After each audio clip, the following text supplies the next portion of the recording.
আসসালামু আলাইকুম। আজকের ভিডিওতে আমি আপনাদের দেখাবো কিভাবে বিকাশ থেকে ট্রাস্ট ব্যাংকের অ্যাকাউন্টে আপনি টাকা ট্রান্সফার করবেন।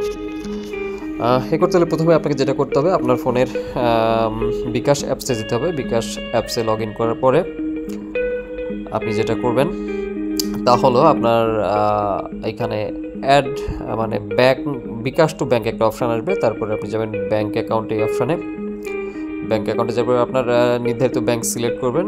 যারা ট্রাস্ট ব্যাংকের গ্রাহক আছে তারা ট্রাস্ট ব্যাংক সিলেক্ট করে ওইখানে আপনি ট্রাস্ট ব্যাংক সিলেক্ট করবেন।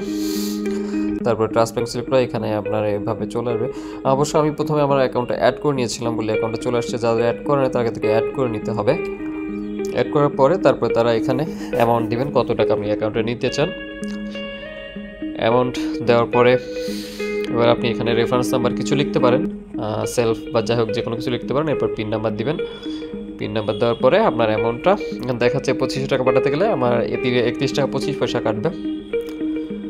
তারপরে পিন দিব। পিন দেওয়ার পরে কনফার্ম করব, কনফার্ম পিন। এরপরে দেখবেন যে এরপরে আমরা ট্যাপ করব, ট্যাপ করে এটা কনফার্ম করব। এই যে দেখুন সাকসেসফুল দেখিয়ে দিয়েছে। আমার ব্যাংক অ্যাকাউন্টে টাকা ট্রান্সফার অলরেডি হয়ে গিয়েছে, সেটা এখানে দেখালাম আপনাদেরকে। আপনারা চাইলে স্টেটমেন্ট চেক করতে পারেন। ওই যে দেখুন বিকাশ থেকে ব্যাংক অ্যাকাউন্টে টাকাটা ট্রান্সফার হয়ে গিয়েছে।